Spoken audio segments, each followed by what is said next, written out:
This program is designed to provide general information with regards to the subject matters covered. This information is given with the understanding that neither the hosts, guests, sponsors, or station are engaged in rendering any specific and personal, medical, financial, legal, counseling, professional service, or any advice. You should seek the services of competent professionals before applying or trying any suggested ideas.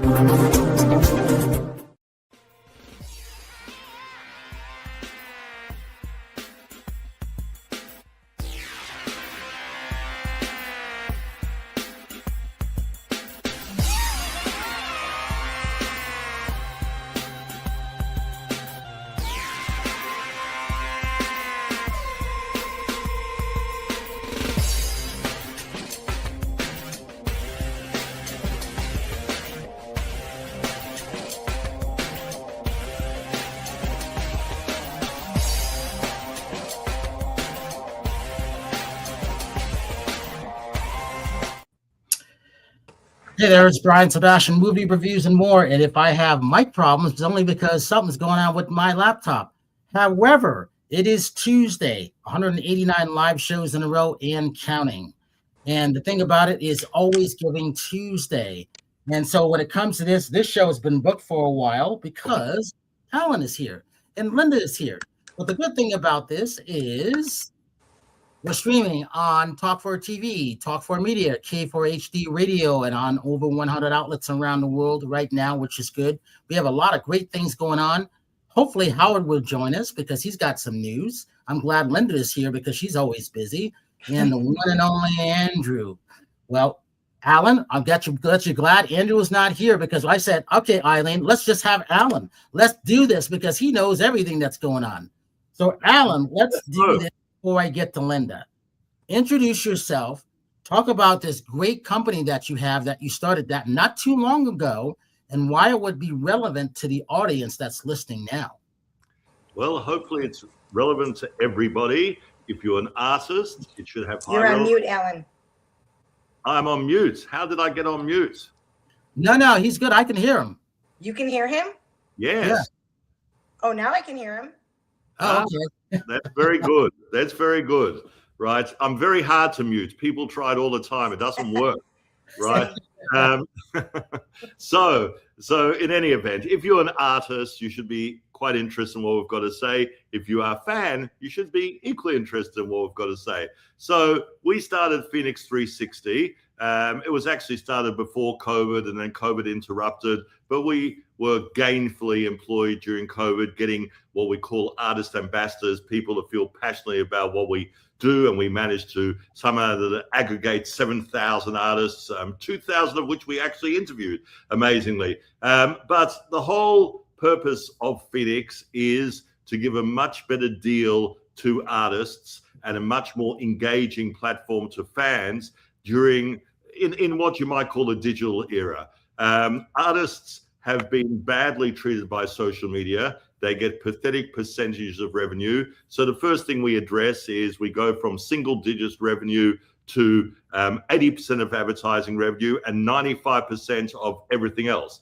And the everything else's we make numerous. So we want to give the artists every way that they can actually earn money. So whether it be live streaming or NFTs or selling merchandise or referring to major sites, whatever way an artist could possibly make money, we want to incorporate it in our app. And the third thing we do, which is also, we think, quite important, is give artists powerful tools.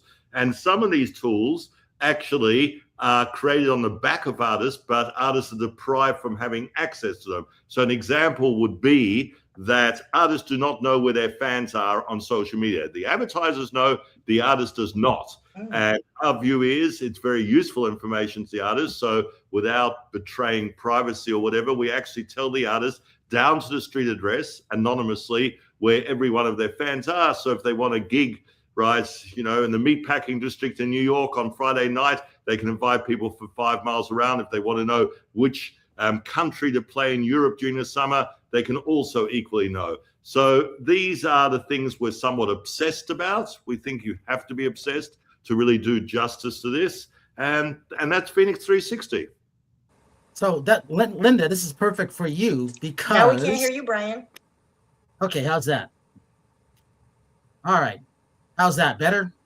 Alan, can you hear Brian? I can hear Brian perfectly. I cannot hear you. Oh, all right. So we will talk about this until Linda can hear me for whatever reason. So Still can't hear you. Oh, Linda, come back out, come back in. Do that. Exit out and come back in. I was able to hear you before. You can hear him, Alan? I can hear him perfectly.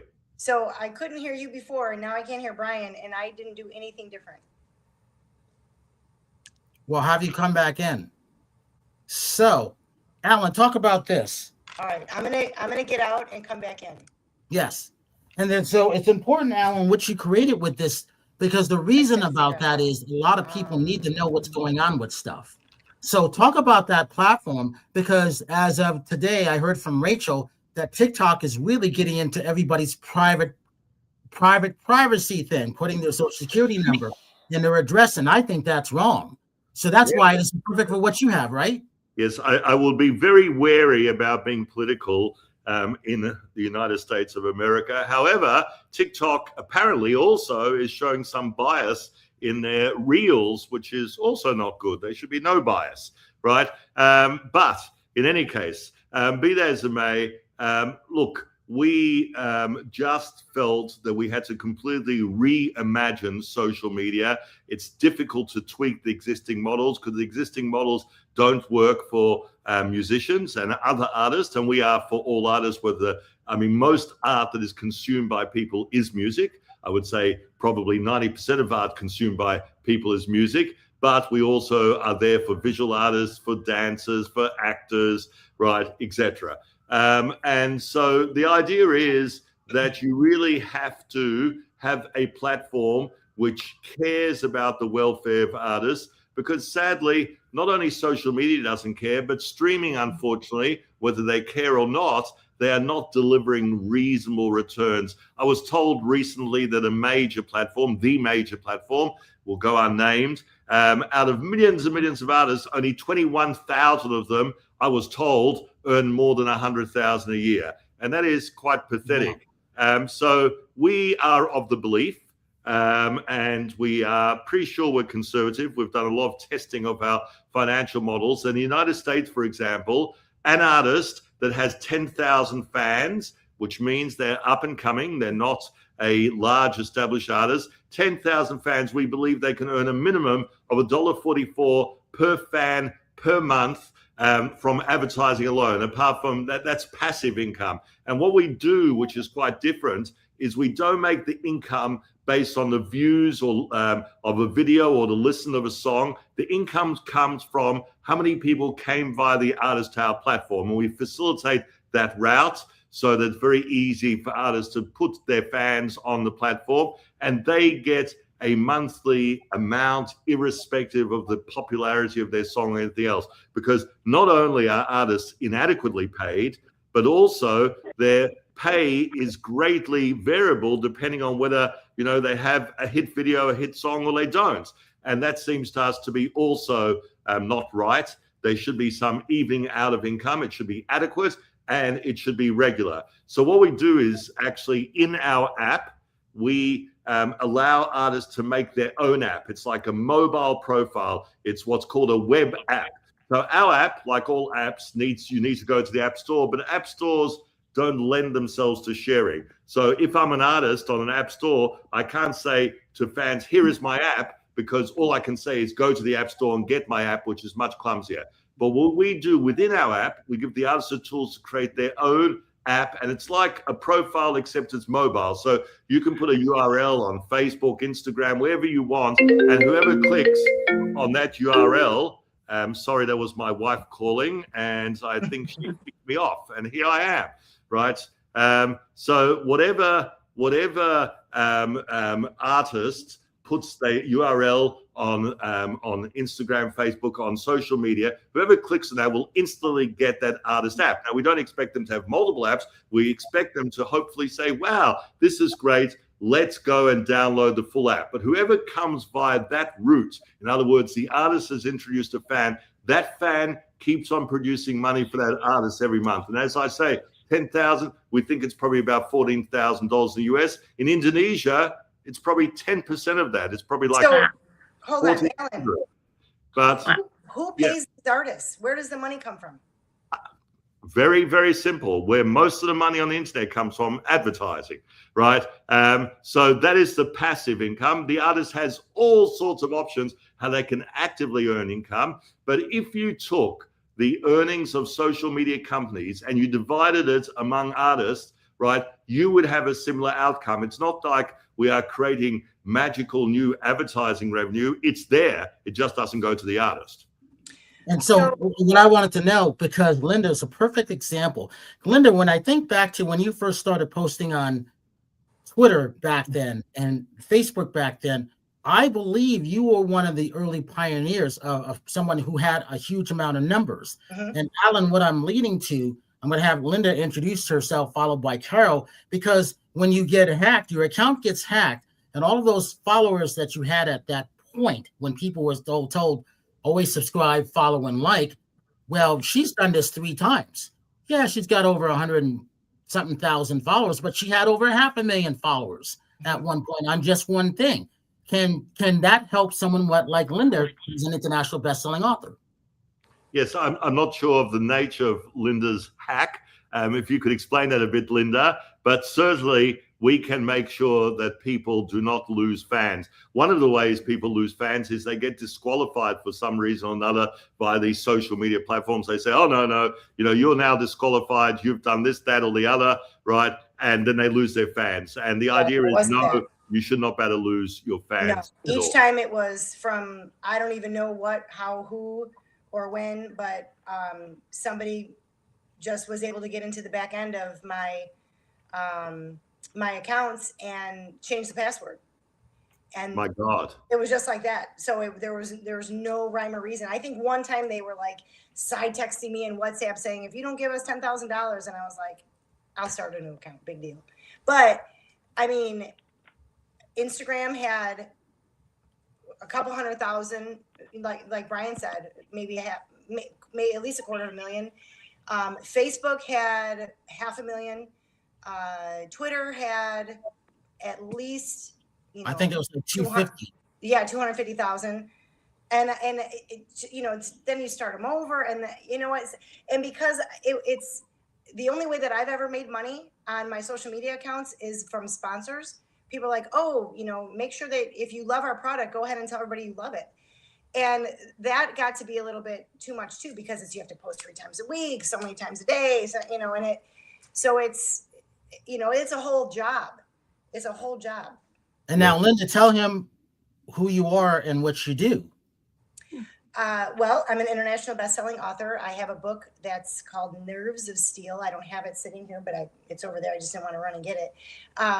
And what's interesting is you mentioned that you can find out where your fans are. And the reason that would have been significant is because my book hit international seller, because in 3 different countries, it hit #1, #2, up to #10 in a bunch of different categories. I had no idea that I had a ton of fans in Spain. I knew I had fans in the UK, but I didn't know that I had a ton of fans in Canada, and I didn't know that I had a ton of fans in Spain. And those are the 3 countries that I hit international bestseller. So that was unbelievable. That was interesting.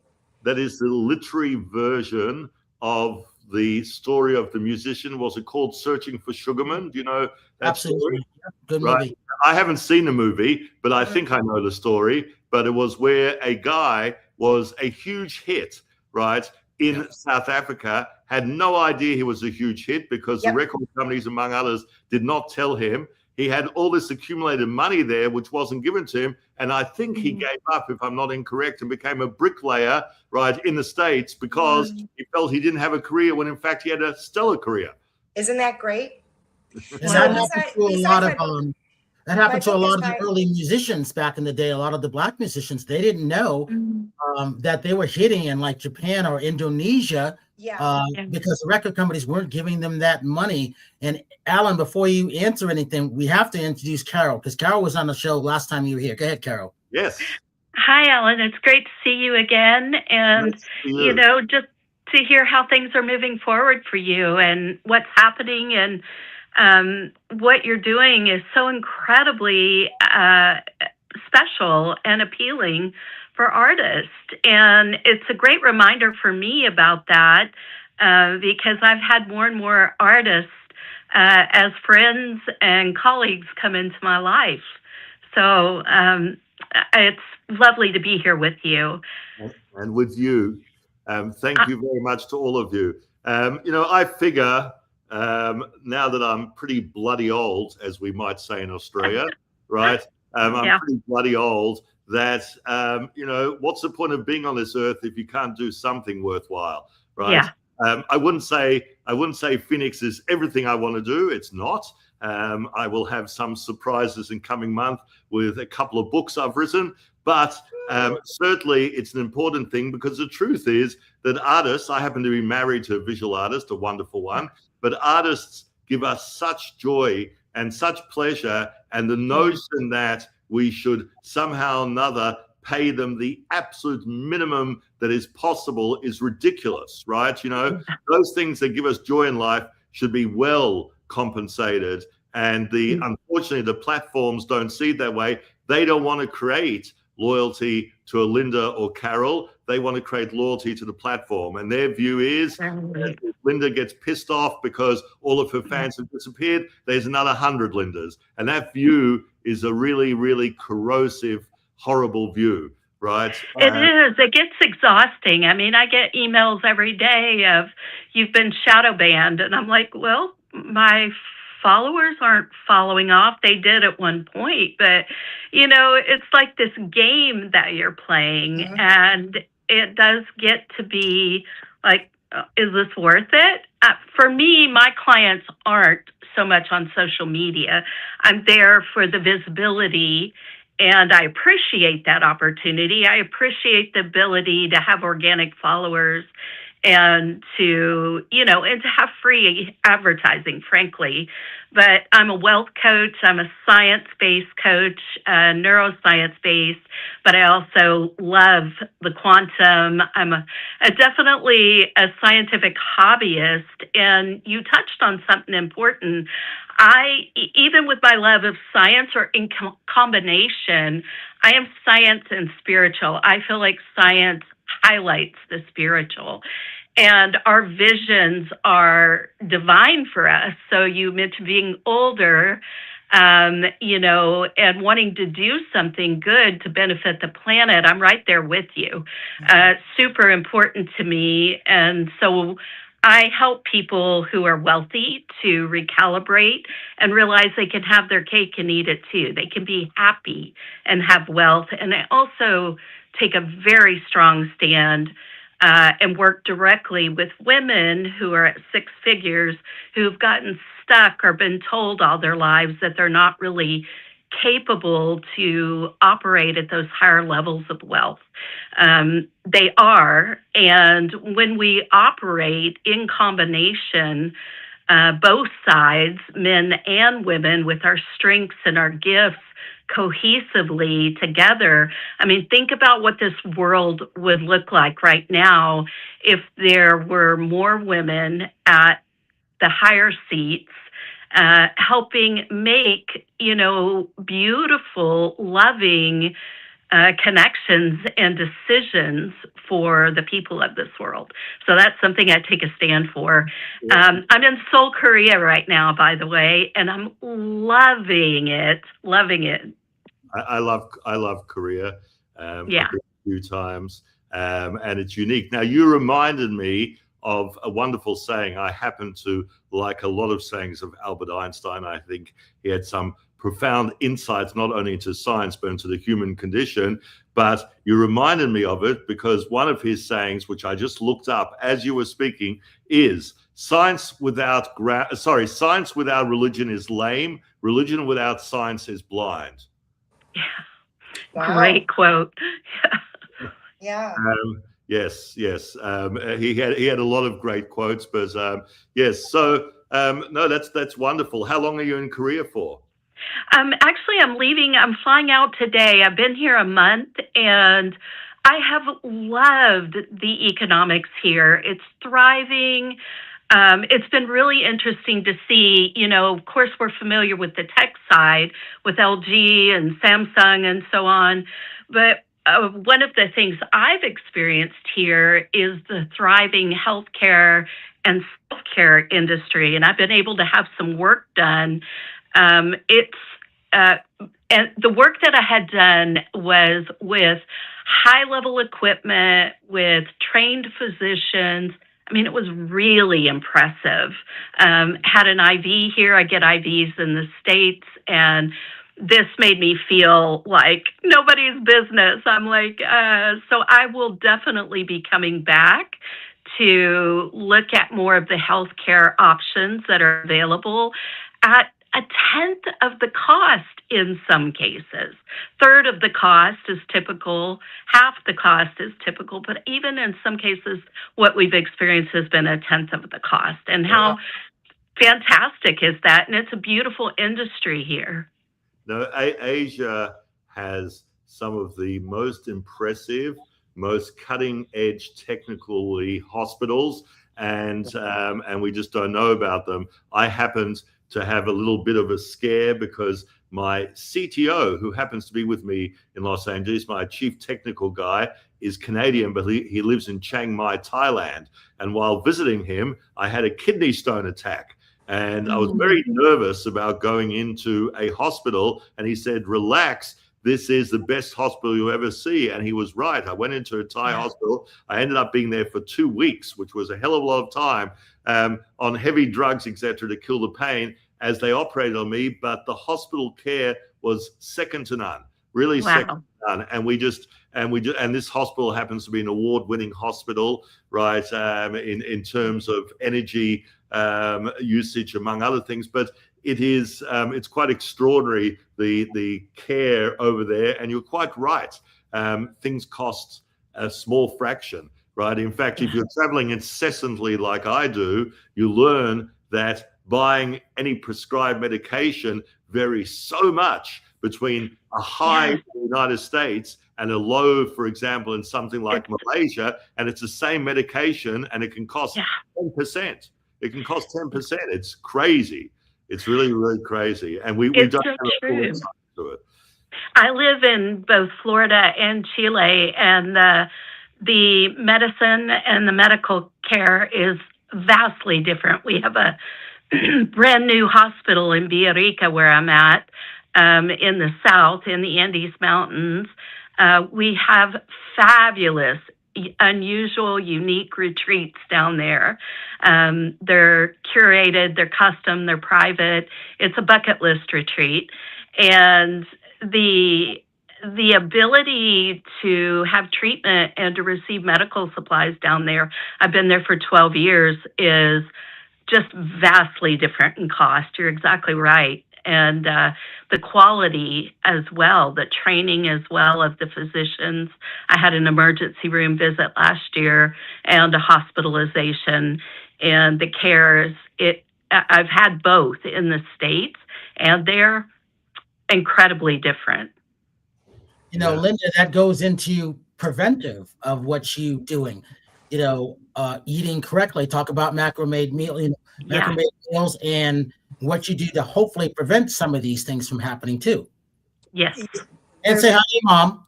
Hi, Mom. Hi, Mom. Hi, everyone. My sister's on too. I think my daughters are on. Everybody's on. So when you eat right and you exercise regularly, you avoid a lot of medical issues. The program that I put my clients on, I take into consideration diabetes, high blood sugar,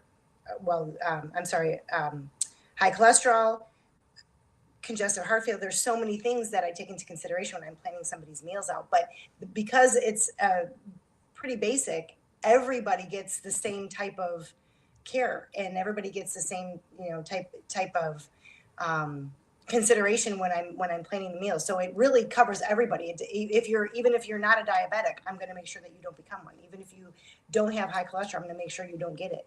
So It's really simple. Eating healthy is really simple. People make it so difficult, and it really doesn't have to be that difficult. It's really boring, actually. But it could still taste good. The food still could taste good. Macrame Meals, Brian, you mentioned, that is mine and my daughter's company. And we do meal prep for people who don't have time to do it themselves. And it's really a very great business for people. It's not that people don't have, sometimes they don't have the time, sometimes they don't have the drive, they don't feel like doing it. Either way, we're there to help. But we always make the meals healthy. And even, we even offer meals with pasta and things that maybe I wouldn't eat on a regular basis, but it's still healthier stuff. We pick maybe the protein pasta or something. We give options like that. So yeah, you could do a lot of preventative measures by, eating correctly and then working out regularly, which people don't like to do either. You're making me feel very guilty as I You should. It's very simple, Allan.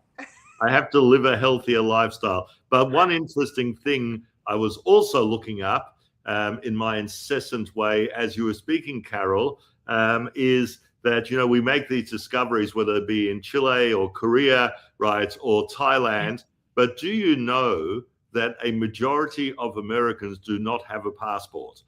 And it's more than 50%. Somewhere only 45 to 50% do have a passport. More than 50% don't have a passport. And these are people who've decided there's nothing interesting outside the United States, which I find extraordinary. Right, I find extraordinary. I think that there should be a massive drive to get people to travel and discover other parts of the world. Yes, because it is so educational and it gives you so much perspective, right? But people are not interested. A majority of people do not want to see the world. That surprises me. I really appreciate that statistic, because I think one of the ways that Americans are experiencing international travel is with retreats in Bali, in Mallorca, in Greece, and some of these beautiful places. We're in the Andes Mountains in southern Chile, but I had no idea that it was that many people that didn't have a passport.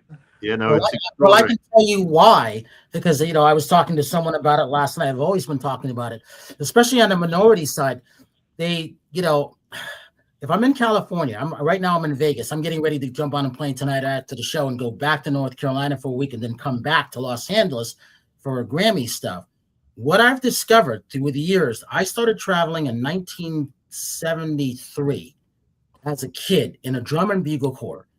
And if I hadn't traveled in a drum and bugle corps, I would have never have gotten to 43 states out of 50. There's still those last 7 I want to get to, and I'm going to get to them probably this year. But I've been to 23 countries. To me, that's not a lot of countries. It's not, because the average European goes to every country every 2.5 hours. What I found out is a lot of people, they may not go. Take Chicago, for example. They may not go a 20-mile radius out into, they can go to Wisconsin. They may go to maybe Missouri or Iowa or whatever, but that might be to a football game. But are they really going to museums? Are they going to a state fair? Are they going to the libraries? Are they going to the parks? And the answer is no. And I always felt when I was traveling, you need to experience those things, not just drive through the state, but go to Canada. When I lived in Connecticut, I used to love going to Montreal. I went up to the Olympics, and I still love to do this stuff. But a lot of Mexico, a lot of people, if you're in California, a lot of people go to Mexico, and they'll go to Mexico, and they may, if they're lucky, go to Canada, but they kind of limit themselves. And I have seen that, and I talk about this. Never limit yourself, right, Linda? That's like not training, not eating correctly. It's a limitation, or not going out of the street, because a lot of people who are older may go on cruises because they didn't go before. And I'm like, if you don't go when you're young, you may say, oh, I wish I should have and I could have, but you didn't. And that's a problem. I will tell you, between people that don't wish to travel and myself, somewhere in the middle of that is normal. But I just travel ridiculous amounts at the moment. And I remember that. In the last year, I've been from Melbourne to New York more than 30 times in 12 months, and the round trip is almost 60 hours. Is almost 60 hours. But this is for my sins, because I was very, very unappreciative. I used to live in New York for 11 years, and my daily commute was up a spiral staircase from the bedroom to the office. And I never appreciated it. So now I've got a 30-hour commute. Wow. But you know, the thing about travel is, my daughters actually say to me, you know, how can you be on a plane for like 18 hours at a time? And I say, if you're focused on what you're doing, it doesn't too much matter if the backdrop is an office, a hotel room, a home office, a plane. It's all the same. You're focused on what you're doing, right? You know, it doesn't really matter. So I like flying, so I'm right there with you. This is my first trip to Asia, though. My first trip across the international date line, being 14 hours ahead, and I'll have more than 20 hours of flying today. So I can definitely now relate to what you're saying in regard to the type of travel between Melbourne and New York. And Linda, I was going to tell you, you know, one of the reasons I have stayed as healthy as I've been with as few problems as I've had for more than 50 years of carrying type 1 diabetes, for example, it's been the food, the organics, no extra meds for me. You go in, you're going to prescribe something, you're going to walk out empty-handed, because it really, you know, it's what the closer we eat to God's green earth, the more healthy we are. That's true. I really love that. Linda, let me ask you, what did you eat today for lunch, and what did you have for breakfast, for example? I had a NutriBullet with spinach, carrots, berries, protein powder, collagen, mushrooms, Greek yogurt. That sounds so good. And then I had 2 eggs with sourdough toast. And then I had blackberries with raspberries with more Greek yogurt. And then lunch was a little unique. I went out to lunch with a friend, and I had a Mediterranean bowl with grilled chicken on top. And then I had more shredded chicken with potatoes and asparagus. And I had a protein shake. And I'm starving right now, so I can't wait to go eat. I have more chicken and asparagus, or maybe green beans. I think I have green beans. Yeah. I ate more today than most of you ate all week. It's true. That is true. Yeah. If I claim to be a healthy eater, I would be lying to you. But I'll tell you the one thing that has dramatically changed for me. If you grow up in Australia, you eat a lot of meat, right? You just do. Right, because it's sort of almost part of our culture. One of the amusing things is, as vegetarianism increased in popularity in the 70s, in particular, in Australia, they had a bumper sticker campaign, which you could see in all rural areas of Australia, and it was a pricelessly Australian one, right, which was "Eat beef, you bastards," and that was on the back. You saw it on the back of boots everywhere, and it was quite extraordinary. Eat beef. I would love to see the stats on how osteoporosis has risen since everybody became vegans there. Yeah, but the interesting thing is that in my old age, I have, for the last probably 2 years maybe, really started eating a lot of fish, and I love it, and I'm not feeling deprived at all by it, right? I probably have swung meat to fish, about 80-20. It was 20% fish, it's now 80% fish. And that's even better. Yeah, and for me, it just seems like a really easy switch. Yeah. All right, I'm going to show you this clip, and it's a surprise. Let's see this.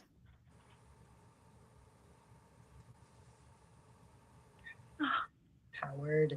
It's not the way you look. Oh my gosh, you're so right. It's not the way you look. It's the way you think. You know what's funny? I say that all the time. When I teach people how to pose for modeling, I tell them it feels wrong, but it looks right. Yeah. You know what I mean? The best thing is having no thought whatsoever. I'm good at that. I mean, really, no thought whatsoever. I can do that. Your thought can be, it shows. Yeah. You know, just like you have, what's the word? No thought whatsoever. Tension or stress, or the other word, pensive. If you're pensive, you know when you make a pensive picture, you know what I'm talking about? When you have that. No thought whatsoever. I got that part. Yes, of course. Okay. You're funny. All right, so Oh, Linda, that was awesome. Howard's not here. Do you remember that? Because I thought that was great. You guys were just talking, and I just remember rolling this. I'm like, this is fascinating. You've got someone who's in the fitness world talking to a stylish cowboy, and you guys were just talking, and I had to capture it. I just thought it was funny. That is so funny. I kind of remember that conversation, but that weekend was so jam-packed with activities and people and places and things. Brian, that was one of the greatest weekends we had.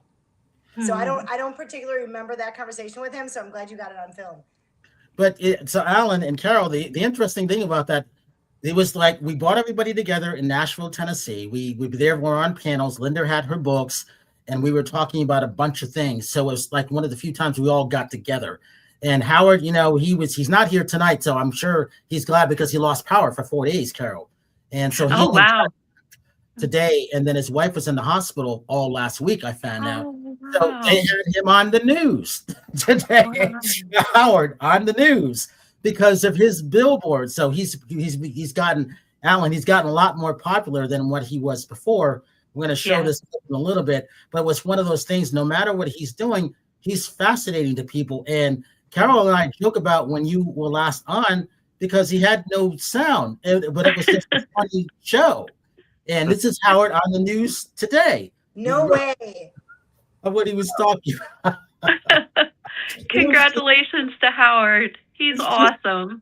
It's just hilarious of what he does. He could just be walking down the street and then people just start to follow him for no reason.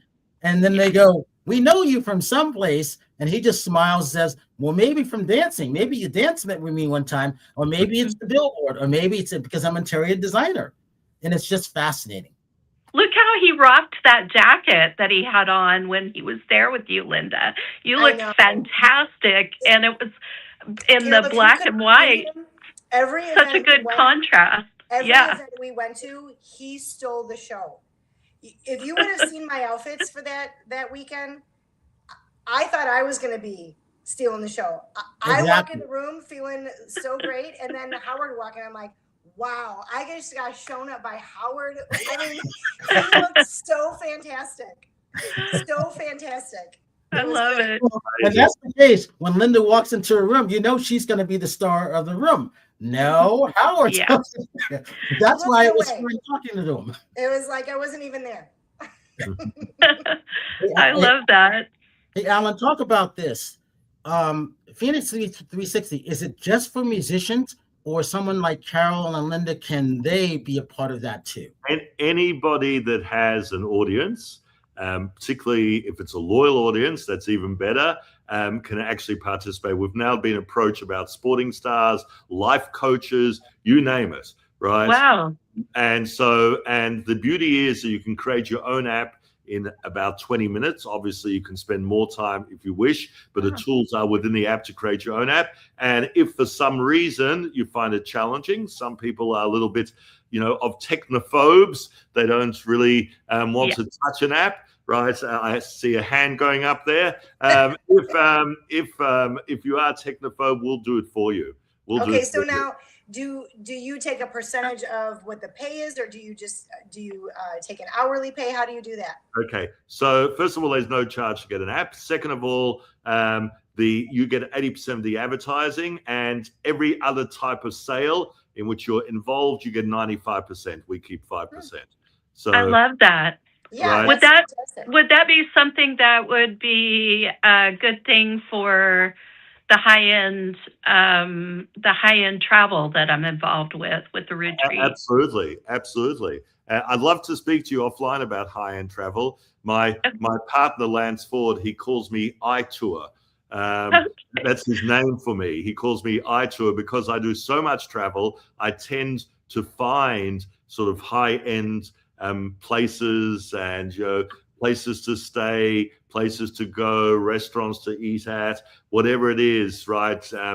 Hacks at airports that are useful when traveling, etc. So I'd love to talk to you about that sometime. But yes, no, absolutely. Why don't I do this? Why don't I try to make an app for each of you? You don't have to use it. You can say this is not for me, or you can modify it, or you can use it as it is. But I would love that. I would love it. Let me get an app for everybody and see what they see. And, we might just communicate a bit. I have a wonderful lady in New York because the creation of the Artist and Others app doesn't require technical people. It just requires somebody who knows how to construct the apps. And we have a genius of a musician in New York who happens to be our Lady Create app. She's written musicals. She's written a K-pop hit. Well, as a matter of fact. I love K-pop. She's written a K-pop hit. Any case, she is Ashley Janner is her name. Wonderful lady. And I'll get her to make each of you apps, and then you can decide. Very easy to modify in any way you want, and you can decide whether you want to use it. Do our fans and followers then have to follow us through the app, or do they still get to follow us through Instagram or Facebook? No, in fact, all of your social media is included.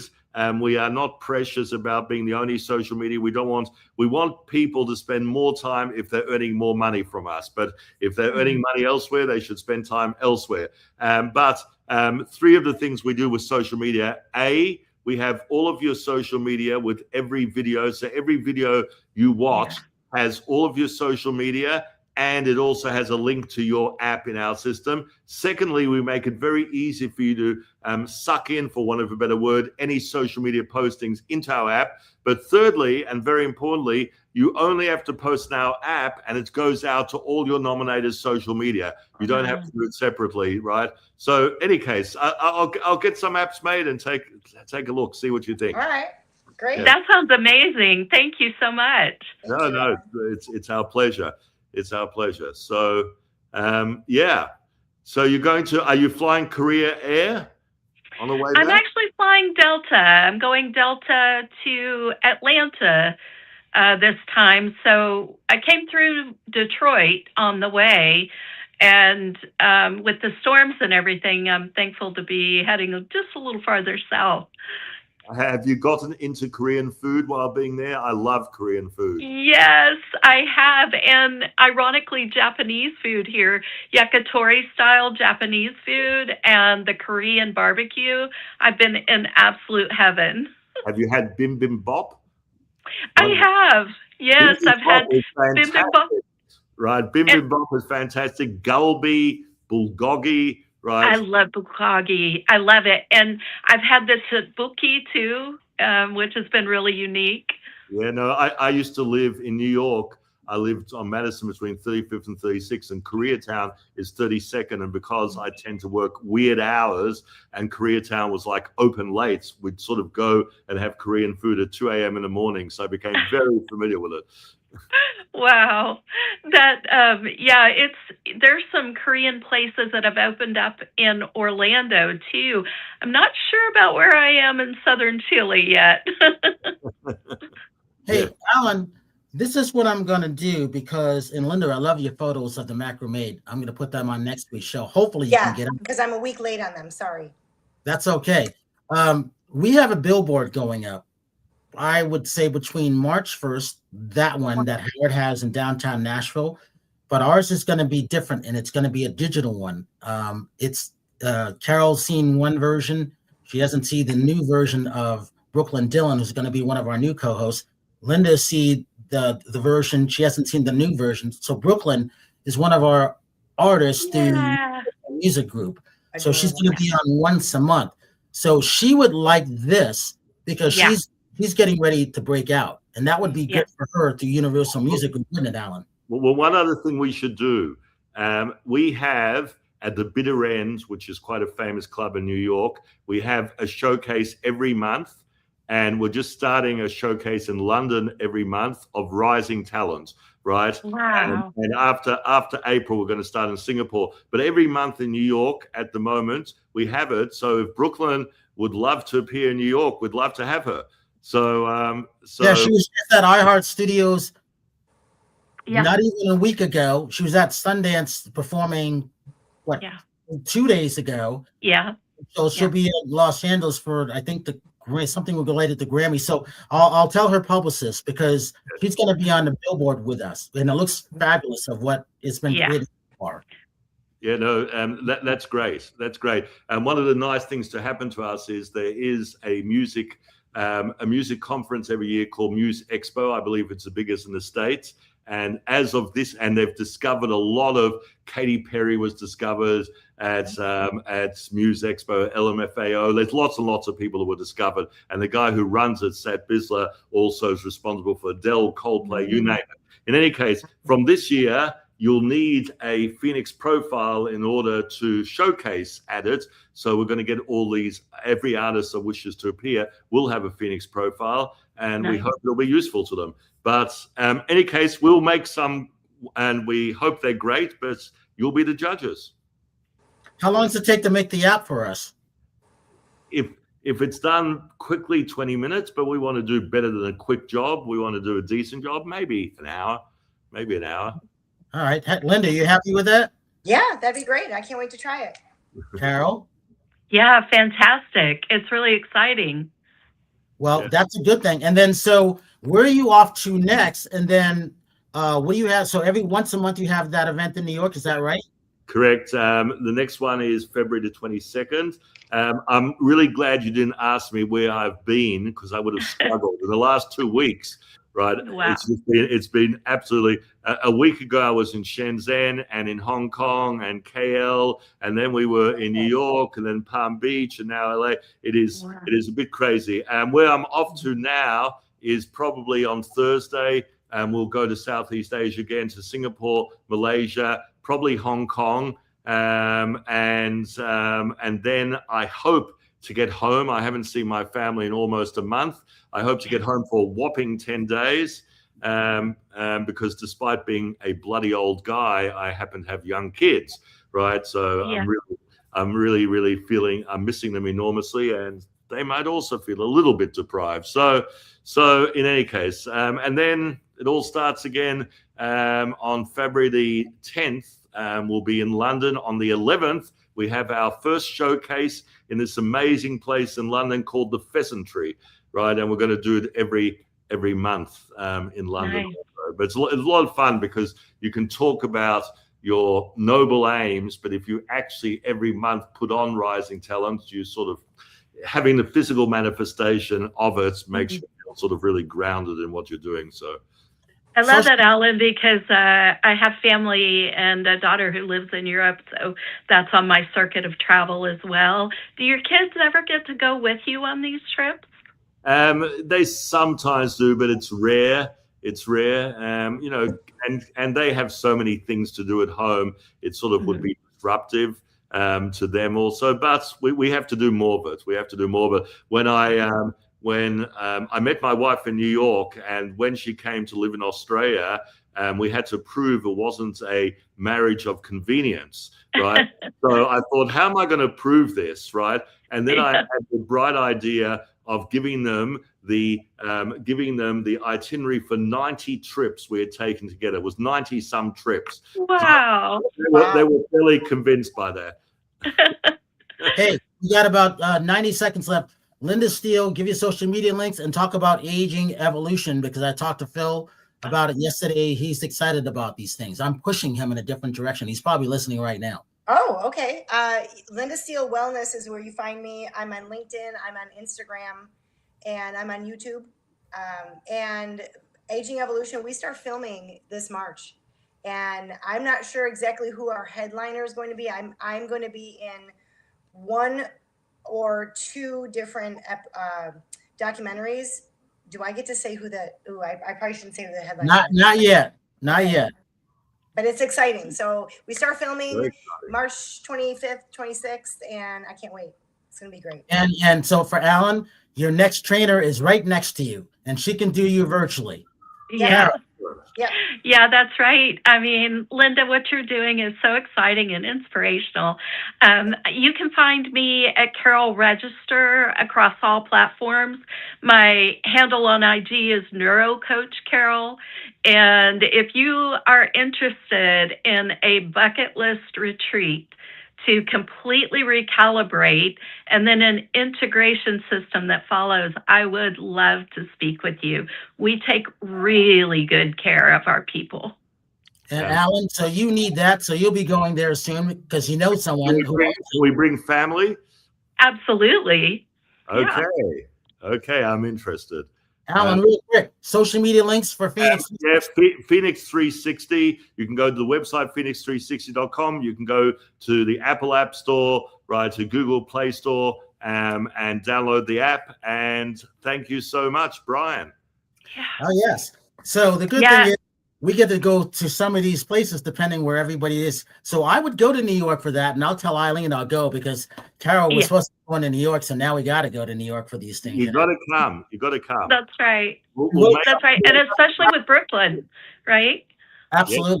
Yeah, I'm gonna let her know tonight. So we're out of time. So I always say this. Thank you for everybody. Always subscribe and like and follow now, because now I can say that because we already have the viewerships, which I'm very happy about. And I always say this: have a good night tonight, a better day tomorrow. You see someone without a smile, please give them one of yours because the world needs it. I'm Brian Sebastian. You are Movie Reviews and More, and we will see you next week. Thank you.